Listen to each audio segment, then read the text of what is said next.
Shabbat,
t'attendons, nous te voulons, nous te cherchons. Ta parole déclare, tu te l'as trouvé par ceux qui te cherchent. Tu te l'as trouvé par ceux qui te cherchent. Nous sommes là, Seigneur. Nous sommes là, Seigneur. Après parler de maman et après Catalamahane et Chapaliama, après que tu Chamamama, oh mon Dieu, remplis cette salle, en fait qu'il te fasse de prodiges, de miracles et de signes. Remplis cette salle, afin qu'il te produise de miracles, de prodiges et de signes. Tu es d'accord que nous payons le prix. Tu es d'accord que les lumières c'est qui te cherche. Que les lumières c'est qui te cherche. Que les lumières c'est qui te cherche. À cette heure, Seigneur. À cette heure. Les bras et Capalani. La paix. Après les bras. Chaplani que te les bras. Aplani que te les bras. Chabala te les bras. Les plani, de là où ils sont aussi loin, Seigneur, ceux qui sont allés, ceux qui sont en province, qui ne peuvent pas le déplacement, Seigneur, je prie que ta main toute puissante, les trouve là où ils sont, que ta main toute puissante, agisse là où ils sont, que ta main toute puissante, les là où ils sont, les papaladi, Amadesh, l'offre paladé, Akali Plédemado, Haché Prali et Dalaba, et Prali, Wapaladahate, Shema, Yapalekete, Apalekete, Shamayate, Wape, Alaba, et Planekade, Aplade Shepa, Akatele Baye, Imadele Bahate, Apalada Bahate Lebrene, Shelaba, Ekatele Bahate, Apale Paliana Baha, Echapalada Bahate, Eplani Ekete, Eplani Kate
Ouvre ton ciel de gloire pour nous bénir, Seigneur. À toi la gloire. À toi l'oreille.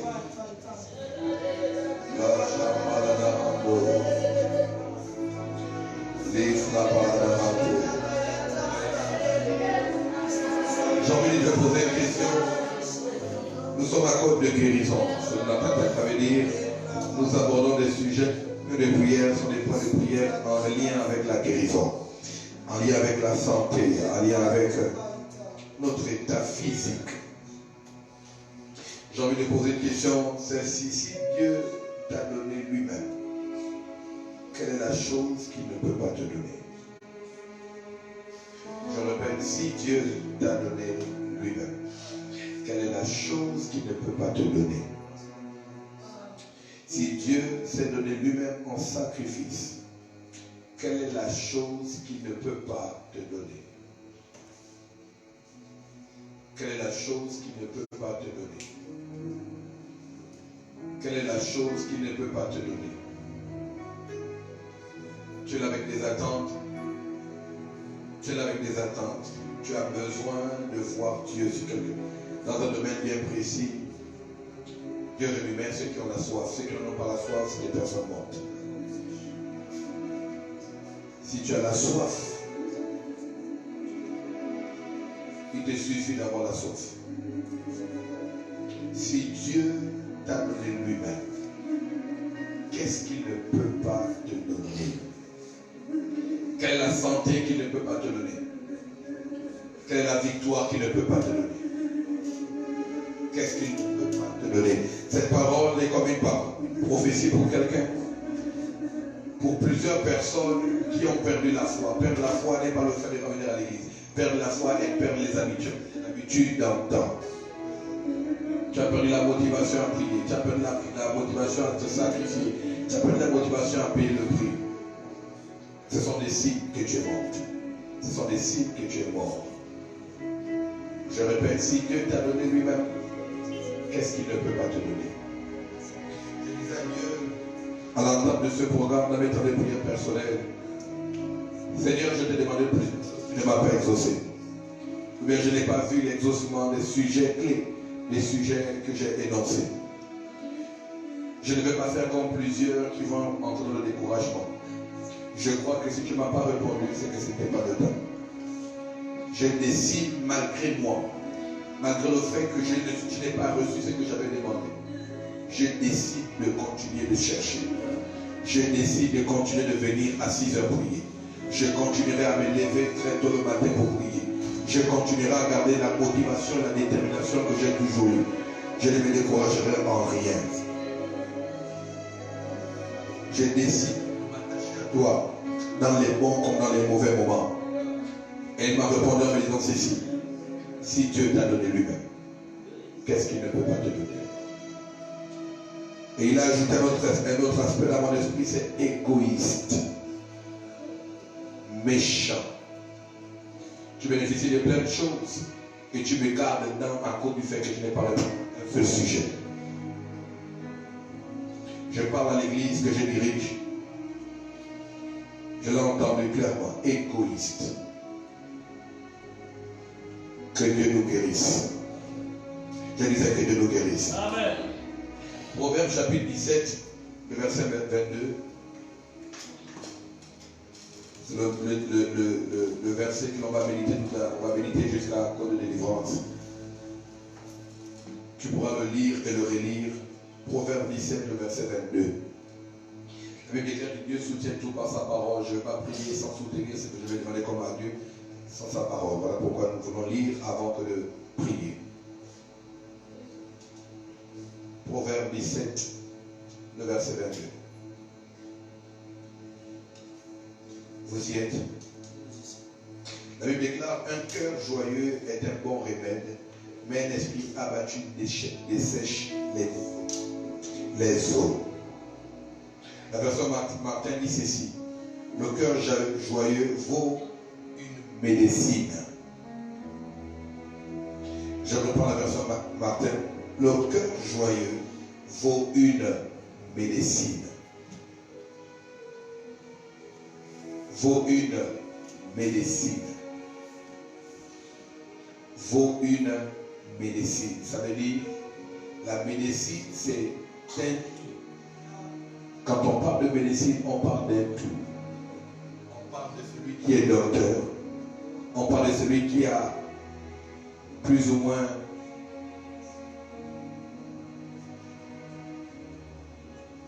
je cherche le mot exact, un spécialiste dans un domaine. On parle du domaine pharmaceutique. Tout ça relève de la médecine. La médecine, ce n'est pas seulement le fait de voir un médecin. La médecine, c'est un tout. La médecine, c'est les médicaments. La médecine, c'est le docteur. La médecine, c'est, si vous voulez, tout l'hôpital, la pharmacie, tout ce qui est à l'intérieur, s'appelle quoi? La médecine. Et Dieu dit, ton cœur, tout ton cœur fait la médecine. Ton cœur peut te prescrire des médicaments. Ton cœur peut te donner un diagnostic. Ton cœur peut donner une précision exacte. Peut répondre exactement aux besoins de ta santé. Maintenant, comment est-ce que ton cœur peut répondre aux besoins de ta santé? Regardez la version du texte dans Proverbe chapitre 22, chapitre 12, il dit ceci.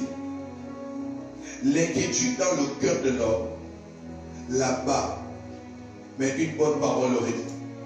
Ça veut dire que si tu apprends à gérer ce qu'on appelle émotion, ça veut dire que la maladie est née de quoi? De plusieurs types d'émotions. Si Dieu s'arrange à dire l'inquiétude dans le cœur de l'homme là-bas, ça veut dire qu'en réalité, tu n'as pas besoin d'un microbe pour être malade. Tu as besoin d'un mauvais sentiment en toi et tu seras malade. Tu as besoin d'un mauvais état psychologique pour être malade. Souvent, plusieurs ici dans la salle, vous le dites, que les personnes qui sont atteintes du VIH, tant qu'ils n'en sont pas informés, ils restent en bonne santé. Comment est-il possible si cela s'appelle la maladie? Quelqu'un est malade, il a un microbe, mais il n'est pas informé, il est en bonne santé. Dès lors qu'on lui informe que son psychique, que l'inquiétude s'empare de lui, que le doute s'empare de lui, qu'est-ce qui suit? Manifestation ou bien effet de la maladie. En d'autres termes, je connais une histoire d'un basketteur qui était atteint du VIH-Sida, mais qui n'avait pas changé son cours de sa vie et qui était resté actif à faire le sport sans pourtant s'inquiéter de quoi que ce soit. Au fil d'un moment, il était allé faire son check-up.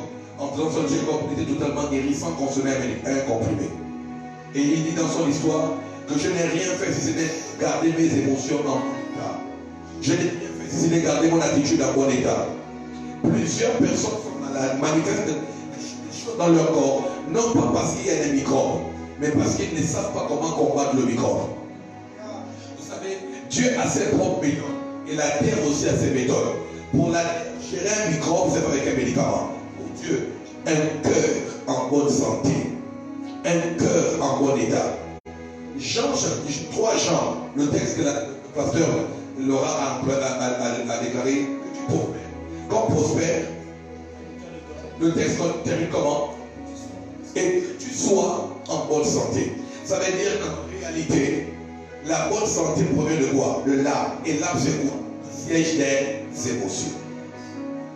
Si Dieu dit, colle dans ce même texte, que tu prospères, comme prospère ton âme, que tu sois en bonne santé, ça veut dire que la bonne santé se trouve dans l'âme et pas dans le sang.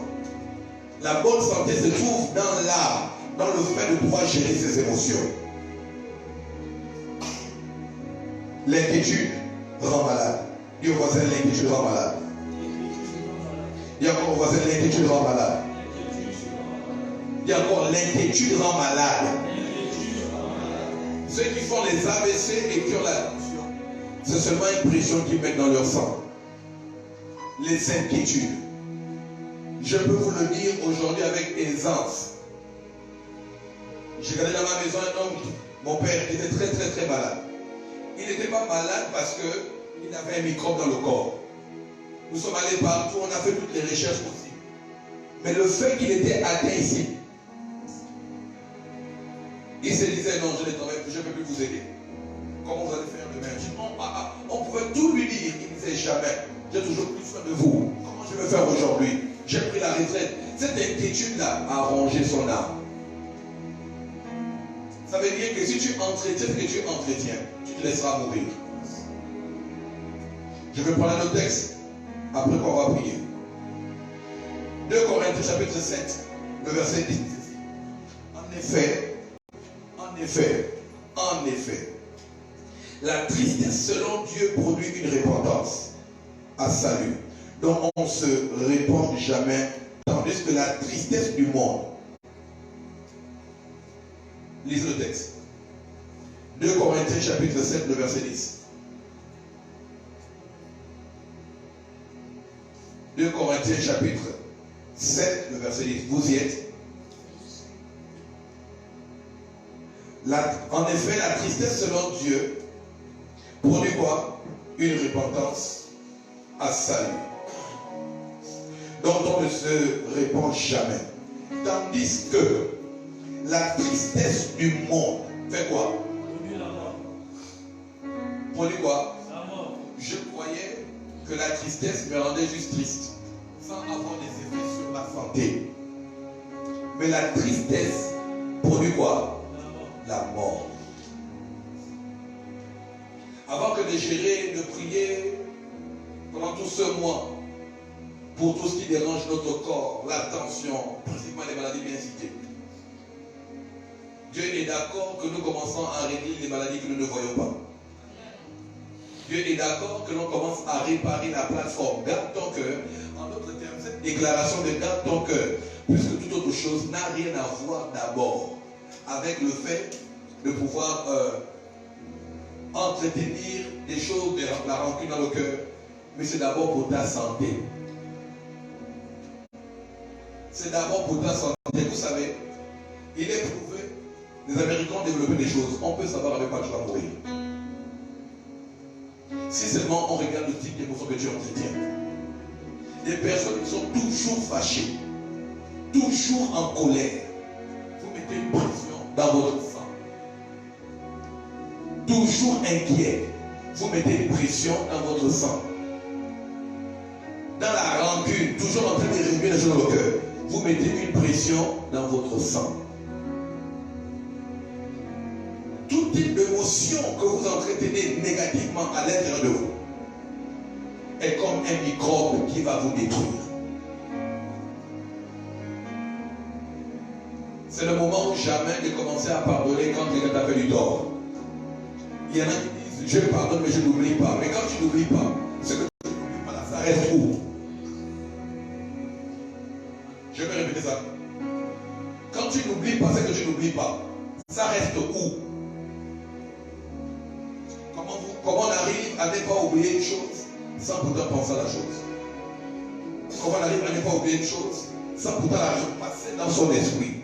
Si tu n'as pas oublié ce qu'on t'a fait hier, si tu n'oublies pas, c'est que la chose demeure dans ta banque des données et dans ton cœur. Et je voulais une bonne nouvelle, une très bonne nouvelle. Dieu ne guérit pas en désaccord avec vous-même. Je l'ai dit hier, il n'est pas nécessaire de poser la question à un aveugle. Que veux-tu que je te fasse? Tu ne vois pas que je suis aveugle.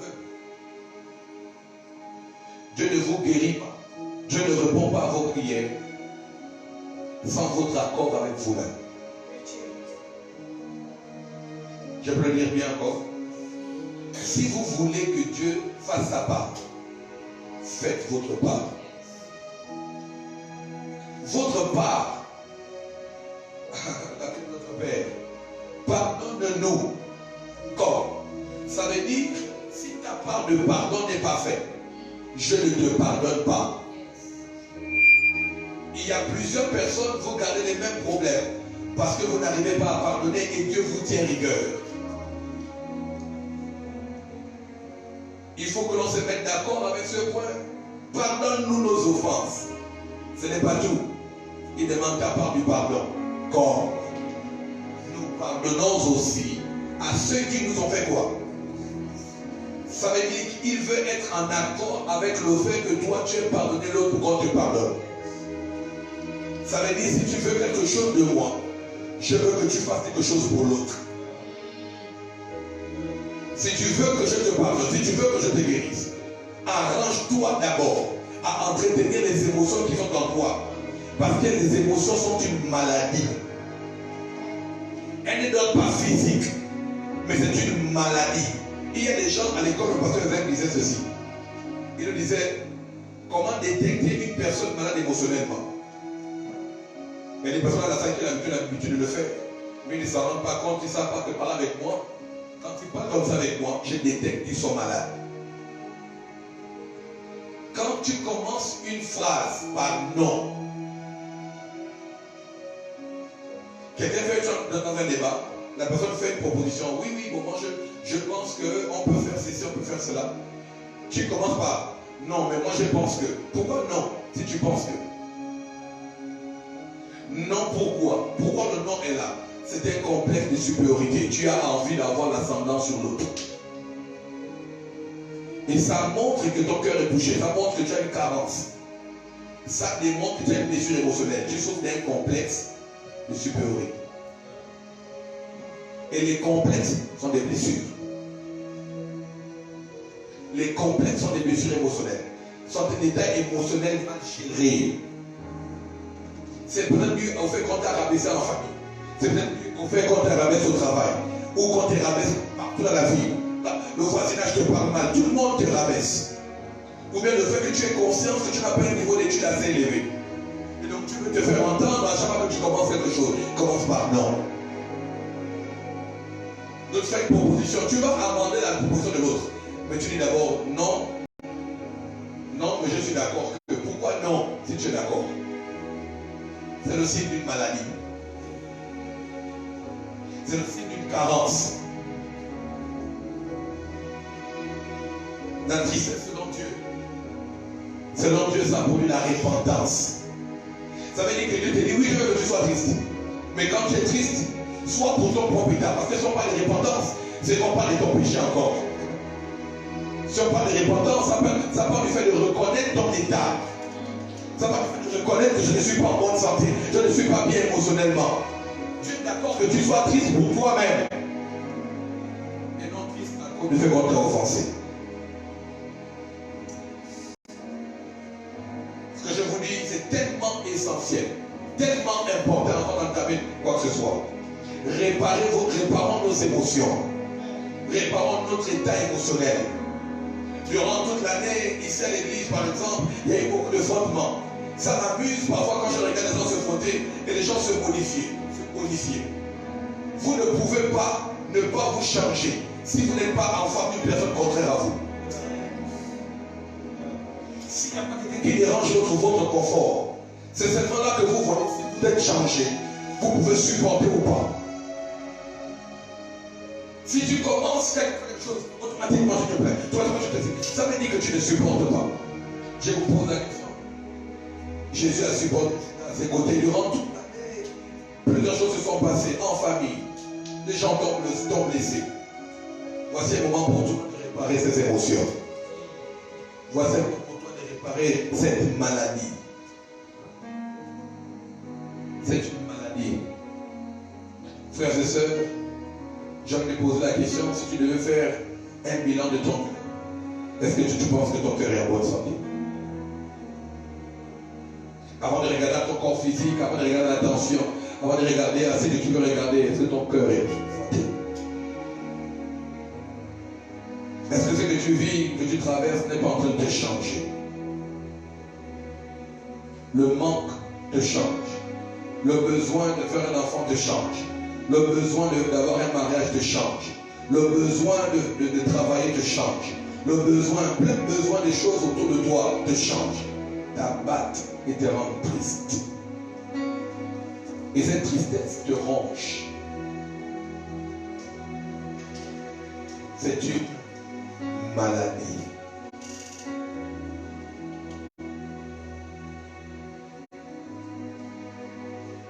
Un texte qui me plaît bien, David déclare, tu envoies ta parole et ta parole est guérie. Ça veut dire que la guérison n'est pas un état, mais une acceptation de la parole. Je peux le répéter encore. Ça veut dire que pendant que je suis en train de parler, tu es en train de converser avec toi-même. Et tu te dis, ouais, prophète, c'est vrai. Mais ce qu'elle m'a fait n'est pas normal. Ça veut dire que tu n'acceptes pas la parole qui est capable de te guérir. Oui, prophète, c'est vrai, mais ce que je vis, tu ne comprends pas, tu ne connais pas.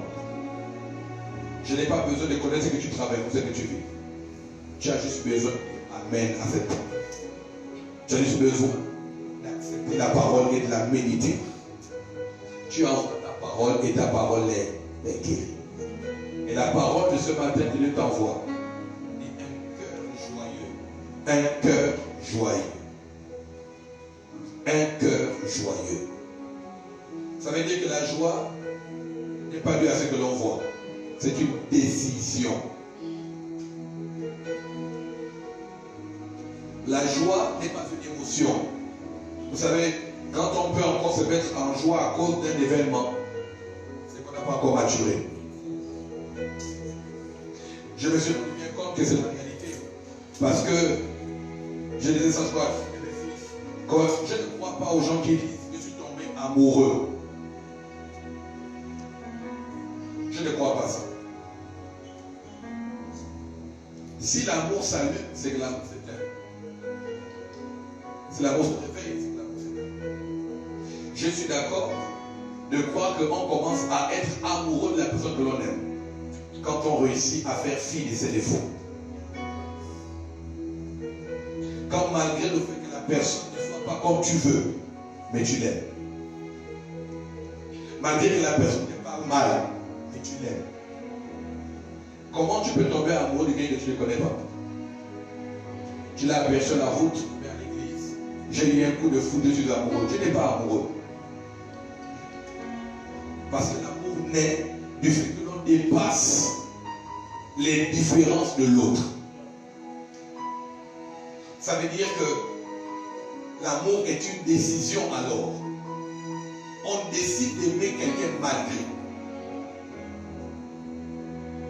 Si l'amour est une décision, la joie aussi est une décision. Si la joie est une décision, tout ce qui peut être autour de nous comme émotion, on décide soit de les garder en nous comme tristesse. On décide d'être abattu. On décide de douter. Rien de créer, on décide. Si tu es blessé, tu as décidé de te blesser. Vous savez, c'est que pendant que je parle, plusieurs sont en train de se dire, non, prophète, je n'ai pas su à quel moment. Si, tu savais. Si, tu savais. Vous savez ce qui vient avec la Bible, c'est que quand on ira, les gens qui iront en enfer à cause de leur décision. Pas à cause de ce que les autres les auront fait. On m'a fait ceci, Seigneur. Voilà pourquoi j'étais comme ça. Non, tu as décidé d'être comme tu es devenu. Je dis, c'est une décision. La maîtrise de soi, c'est une décision. Décider de parler, c'est une décision. Décider d'oublier, c'est une décision. Ce matin, après que tu auras prié, prends une décision. Ce qui m'a choqué avec ce verset biblique, ça m'a choqué et ça va vous choquer. Dis avec moi, garde ton cœur. Garde ton cœur. Plus que toute autre chose. Plus que toute autre chose. Car d'elle sortira les sources de la vie. Car d'elle sortira les sources de la vie. Qui garde le cœur?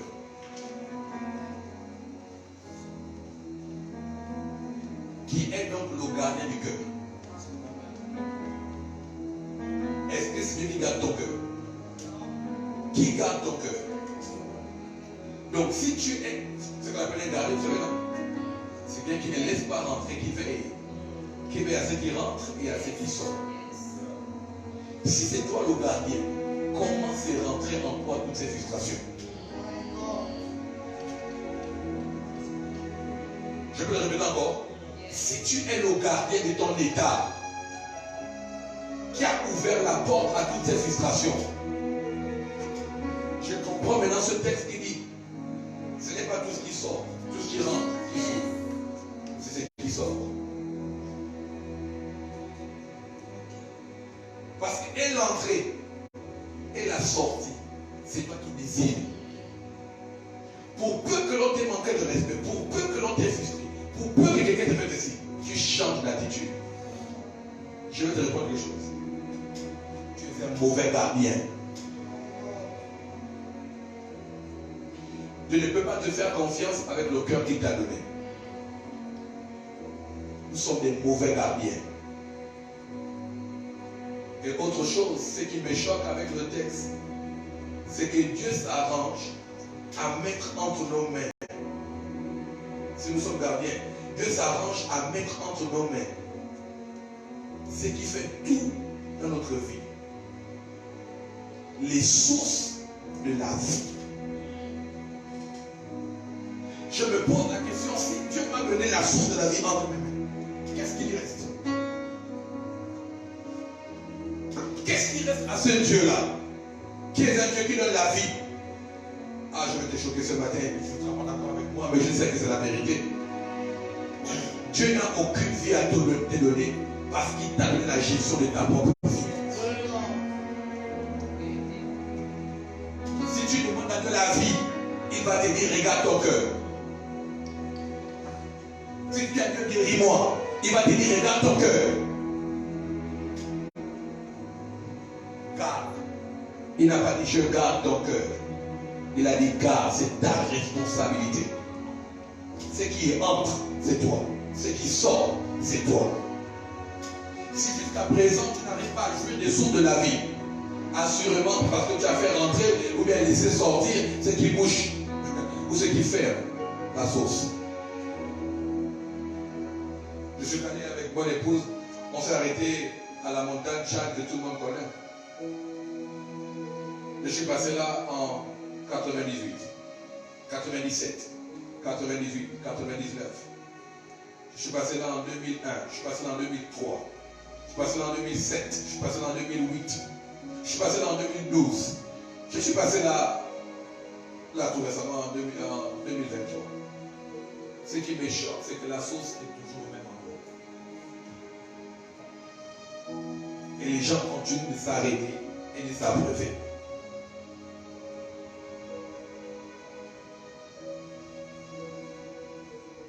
En d'autres termes, si la nature ne vous enseigne pas, ça veut dire que tu peux perdurer dans la vie, tu peux vivre aisément, tu peux vivre longtemps en bonne santé, si seulement toi-même, tu décides.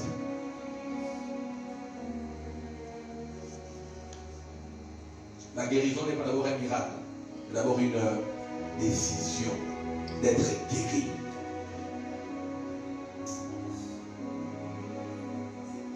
J'en ai dit, je veux que tu fasses quelque chose pour que ça reste dans l'esprit de ton frère.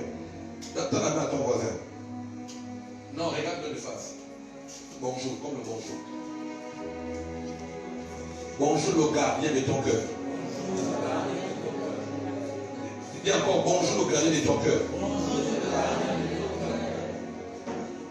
Non, regarde, dis bonjour le gardien de ton cœur. Marc, cherche quelqu'un. Regarde la personne en face dans les yeux. De ton cœur. Chacun garde son cœur. Bonjour le gardien de ton cœur. Non, regardez le voisin. Il faut que quand il part ici, il se rend bien compte. Que si elle a ce qu'elle a, ça compte elle-même. Arline, dis ça à ta soeur Marc dans les yeux.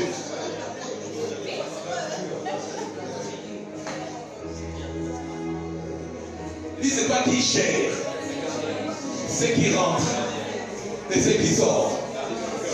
Dis, c'est toi qui garde ce qui rentre et ce qui sort. Maintenant, tu vas prier avec moi.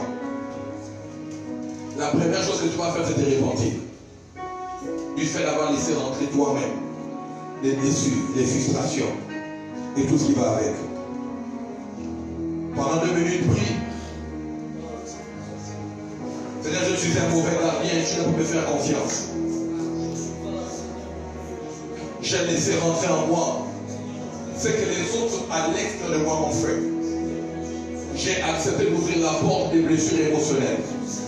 J'ai accepté d'être frustré. J'ai accepté d'être triste.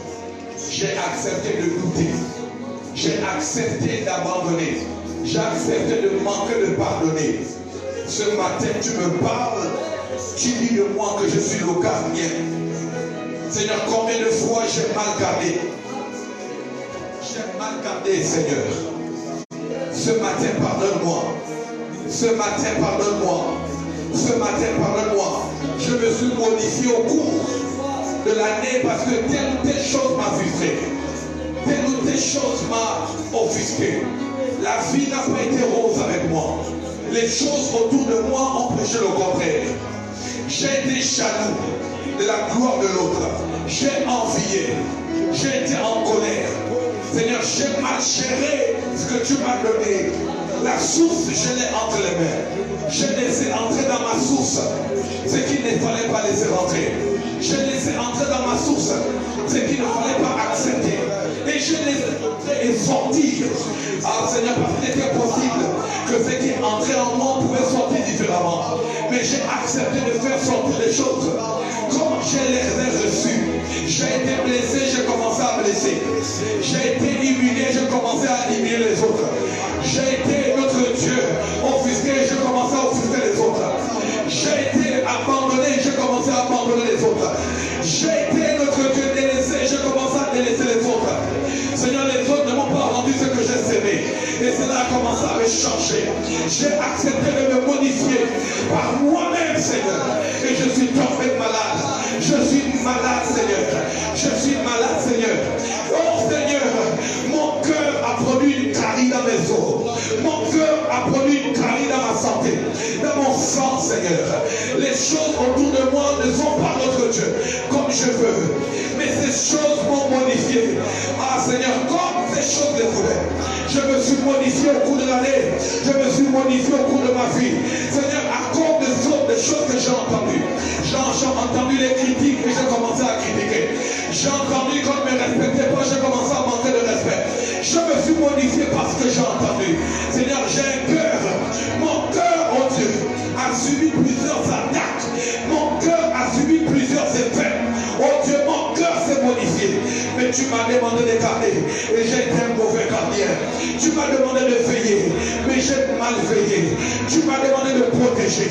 Mais j'ai mal protégé. Tu m'as demandé de faire attention à mon cœur. Mais je n'ai pas porté attention à mon cœur. Et ce matin, Seigneur, je t'apporte ce cœur. Dans cet état, notre Dieu. Cet état de blessures émotionnelles. Cet état d'émotion qui a brisé et changé ma joie. Ma joie est modifiée parce que je vois. Ma joie est modifiée parce que j'entends. Ma joie est modifiée parce que je ressens. Ma joie est modifiée parce que je vis. Seigneur, tu n'es pas d'accord que je vis comme je vis. Tu n'es pas d'accord que j'entretien ce jour. Et tu m'as dit ce matin que toute émotion en toi est un parfum que tu émets vers moi. Parce qu'en réalité, le cœur est un hôtel. Là où on sacrifie. Seigneur, j'ai sacrifié la jalousie. Ce qui est monté en toi, notre Dieu, est un parfum de jalousie. Ce qui monte à toi est un parfum de tristesse. Ce qui monte à toi est un parfum de manque de pardon. Ce qui monte à toi est un parfum de jalousie, de haine, de colère, de tristesse, d'abandon. Seigneur, ce que tu regardes, tu nous as pourtant dit que ce que tu regardes, c'est le cœur. Ce que tu regardes, c'est l'autel. Notre autel est notre cœur. Tu regardes quoi? Tu regardes ce qu'on y met. Tu regardes quel type d'émotion nous y mettons. Tu regardes quel type d'émotion nous mettons. Seigneur, tu regardes quel type d'émotion nous entretenons.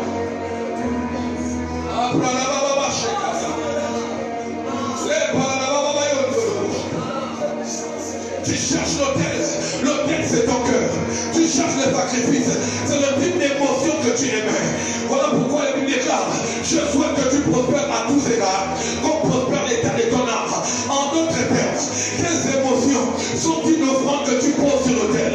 En d'autres termes, ce que tu mets sur ton cœur, c'est le sacrifice qui a agréé ou quelqu'un n'a pas agréé. Est-ce que Dieu agrée ton cœur? Est-ce que Dieu, quand il te regarde, il regarde à un hôtel qui a sur son hôtel l'amour? Et vous savez comme moi que l'amour n'est pas une émotion, l'amour c'est quelqu'un. L'amour c'est Jésus. Dieu regarde que tu fais descendre à chaque fois de l'hôtel Jésus pour faire monter sur ton hôtel la haine, la colère. Et toutes ces choses ne sont pas de Dieu. Et si elles ne sont pas de Dieu, qui est sur ton hôtel?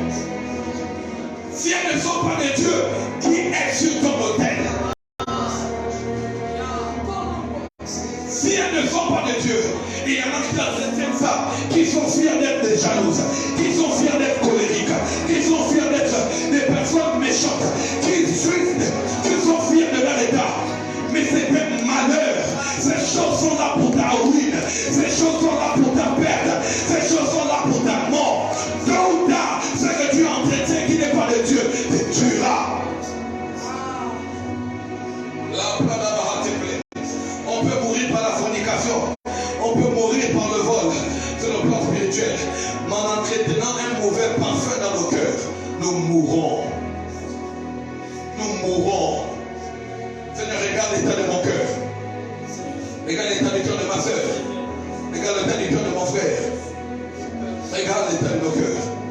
Regarde, Seigneur. Regarde, Seigneur. Regarde l'état des cœurs de l'église. Life Ministries. Regarde l'état des cœurs, Seigneur. Il y en a après ce message qui décideront de quand même rester dans leur état. Il y en a après ce culte, juste après même que nous rendrons grâce, qui décideront d'entretenir cela. Mais tu ne fais pas du mal à Dieu, tu te fais du mal à toi-même. Dieu t'aime, voilà pourquoi il te parle ce matin. Et si tu ne t'aimes pas toi-même, entretiens ces choses. Dieu t'aime, il te parle ce matin. Maintenant, toi, si tu ne t'aimes pas, entretiens ça. Je t'annonce comme un prophète que ça fera ta perte. Je t'annonce comme un prophète que ça fera ta perte. C'est même pas une prophétie, c'est la Bible. Ça causera ta mort. Est-ce qu'il y a des gens ce matin qui sont d'accord de prier, de dépouiller leur cœur devant Dieu? Dépouille ton cœur devant Dieu. Dépouille ton cœur devant Dieu. Dépouillons ton cœur devant Dieu. Ce matin à 7 heures, pour servir même bientôt nous arrivons à notre terre. Tu ne peux pas garder les mots. Tu ne peux pas garder les mots. Tu dois pouvoir les libérer ce matin. Si la parole est créatrice, libère des paroles dans ton cœur. Si tu te soumets à la volonté de Dieu, je décide d'être en joie. Je décide d'abandonner la paix. Il y en a ici qui ne connaissent pas la paix. Ils sont toujours en colère avec la terre. Toujours en conflit avec les gens. Toujours en tension. Toujours dans de mauvais états. Parfois, le miracle que tu attends doit passer par une émotion que tu dois guérir. Élève ta voix encore une minute. Élève ta voix encore une minute. Toi qui es en ligne, qui nous suis, élève ta voix, élève ta voix. Élève ta voix. Il ne nous reste plus que 5 minutes, 4 minutes. Je veux que tu pries, je veux que tu pries, je veux que tu pries. Je veux que tu pries, je veux que tu pries. Je veux que tu pries. Mon état d'âme est devant toi. Mon état d'âme est devant toi. Blessé par tout ce qu'on me dit. Blessé par tout ce que j'entends. Oh Seigneur, j'ai été humilié. Je n'ai pas fait de longues études. Les complexes sont rentrés. Les gens m'ont souvent dressé leur diplôme en face de moi pour me montrer que je n'avais pas fait des études. Plusieurs m'ont libéré des paroles qui ont eu sens de me blesser, qui avaient une volonté d'atteindre à mon intégrité, d'atteindre à mon cœur, d'atteindre à mes émotions. J'ai été abandonné, délaissé sur plusieurs domaines de ma vie. Mais cela était pour éprouver mon cœur et non pour me modifier. Parfois j'ai mal réagi devant l'épreuve. J'ai échoué. J'ai pris des décisions contraires à ta volonté en croyant faire bien alors que je faisais mauvais. Ces choses sont du diable et pas de Dieu. J'ai obéi à Satan. Je n'ai pas obéi à toi. J'ai obéi à mes émotions, mais je n'ai pas obéi à toi. J'ai obéi à mes décisions, mais je n'ai pas obéi à toi. Et ce matin, tu me parles. Tu prends du doigt sur mon cœur. Tu prends du doigt sur mon hôtel. Tu prends du doigt sur mes émotions. Tu prends du doigt sur le type de foi qui a sur mon cœur. Seigneur, mon cœur est en mauvais état. Je n'ai pas honte de te le dire ce matin, mais mon cœur a besoin de toi. Je n'ai pas honte de te le dire ce matin, mais mon cœur a besoin de toi. Oui, je veux être guéri, mais cela passe par mon cœur. La Bible est là parce que la femme à la perte de sang avait résolu dans son cœur. Tu reprends à la résolution de cœur. Ça veut dire que la guérison du corps physique de la femme à la perte de sang était la provenance de son cœur et non seulement de son mouvement. Seigneur, mon cœur a besoin de toi. Voilà pourquoi tu donnes ta parole à tes résolutions. Parce que tu sais que la résolution c'est le cœur. Mais je n'arrive pas à prendre des résolutions. Je n'arrive pas à prendre des décisions. Je m'associe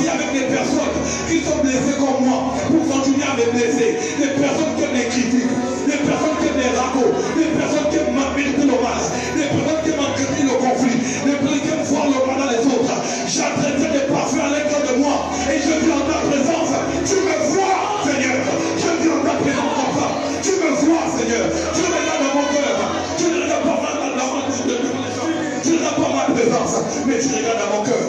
Ma présence n'est pas nécessaire si mon cœur est absent. Ma présence n'est pas nécessaire si mon cœur n'est pas ici. Ma présence n'est pas nécessaire si mon cœur est ailleurs. Seigneur, je vais ramener mon cœur là où je suis. Je vais ramener mon cœur en étroite ligne avec mon discours, avec mes attitudes. J'ai besoin de toi. J'ai besoin de toi. J'ai besoin de toi. J'ai besoin de toi. J'ai besoin de toi. Je suis dans le service, mais j'ai un mauvais cœur. Je suis dans le service, mais mon cœur est dans un mauvais état. Je ne donne aux gens que ce que j'ai. Ce que nous avons comme source de vie dans notre cœur. Dans la louange, quand je chante, je transmets mes émotions, de tristesse aux gens. Je transmets mes rancunes aux gens. Je transmets mon manque de respect aux gens. Je transmets dans mon service ceux qui sont à l'accueil, ceux qui sont au protocole. Un ancien, je suis un pasteur, je suis un niveau que ce soit l'emploi. Je transmets mon état émotionnel. Je transmets. Ah, Saint-Esprit, tu me parles et tu me dis ce que Jésus nous a donné, c'est le sang. Mais là, mais dans le sang, là, mais dans le sang, nous donnons notre sang aux gens. Seigneur, nos émotions, nous les transmettons.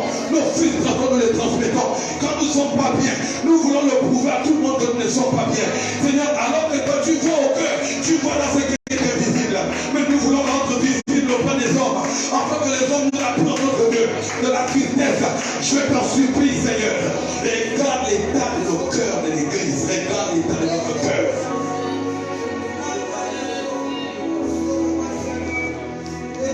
Regarde l'état de notre cœur. Regarde l'état de notre cœur. Mon cœur a besoin de toi. Mon cœur a besoin de toi. Mon cœur a besoin de toi. Mon cœur a besoin de toi. Mon cœur a besoin de toi. Vous avez commencé cette déclaration. Mesdames et messieurs, ta poitrine. Seigneur, j'ai besoin de ton secours. La Bible déclare le vouloir et le faire vient de toi. Je veux, mais je n'arrive pas à le faire. Je prie ce matin que tu me capacites d'une force surnaturelle qui m'amènera à aller au-delà de mes émotions, qui me donnera de savoir gérer mon cœur. Père, aide-moi ce matin. Regarde l'état de mon cœur. Que ta parole libérée ce matin me guérisse. Que ta parole libérée ce matin me guérisse. Que je sois en bonne santé. Par ta parole. Elle ne répond pas à toi. Ça va faire, c'est pourquoi elle a été libérée. Parce qu'elle a été libérée par toi.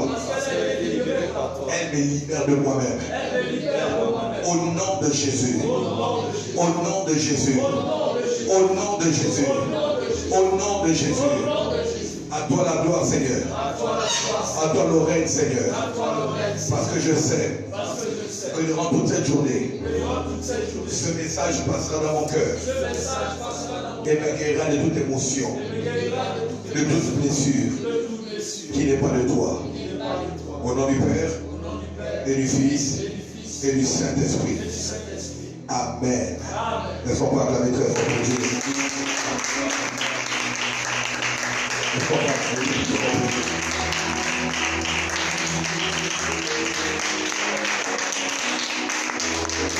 Nous disons à toutes les personnes qui sont en ligne, aussi nombreux, de rester fidèles.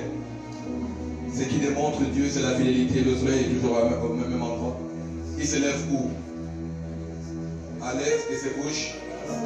Ça n'a jamais changé parce que le soleil était capricieux. La fidélité, c'est aussi rester à son poste. Et je vous prie un grand nombre de rester fidèles, vous qui êtes en ligne. Je ne parle pas de ceux qui sont ici à Libreville et qui pouvaient venir au matin. Je parle de vous qui êtes au loin. Je ne m'occupe même pas de ceux qui pouvaient arriver. Je m'occupe de ceux qui sont au loin. Vous êtes, j'ai vu Marie-Charlotte en ligne au Sénégal. J'ai vu le gars Roland depuis Port-Gentil. Vous qui êtes au loin, restez fidèles à ce programme. Tout ce qui sera dit ici sera pour votre Père. Je crois que Dieu a décidé de nous faire du bien. Dieu va nous faire du bien. Vous qui êtes à Libreville, je vous invite à payer le prix. Quand on veut une chose, on paye le prix. Vous qui êtes dans la salle, je vous félicite parce que je sais que c'est difficile d'éviter le matin de son lit. mais payons le prix. Et soyons, même assis, soyons à l'heure. Amen. Je répète, soyons à l'heure. Apportons nos offrandes pour ceux qui sont là, pas pour ceux qui, à chaque culte, le culte est culte s'il y a une offrande.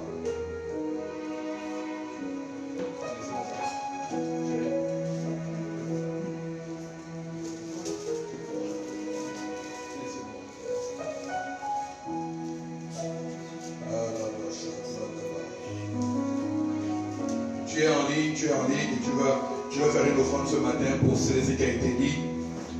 Il y a un numéro de téléphone déjà écrit sur les commentaires. Fais ton offrande, ne quitte pas le live sans faire l'offrande. J'ai envie de te dire que si la parole est d'une nourriture, on ne mange pas gratuitement. On ne mange pas gratuitement. Donc c'est ce numéro qui est en ligne là. Fais ton offrande. Fais une offrande pour ton cœur. Fais une offrande pour toi-même. Papa Roland, fais une offrande. Fais une offrande. Voilà, fais une offrande sur le numéro qui se trouve sur la page. Nous sommes arrivés au terme de notre culte. De 6h à 7h, il est 7h05. On va se donner rendre grâce. Et on se retrouve ici à 12h. 12h00. Que Dieu vous bénisse. Lèvons-nous à rendre grâce. Oui, le bonheur et la grâce. Oui, le bonheur et la grâce m'accompagneront tous les jours de ma vie.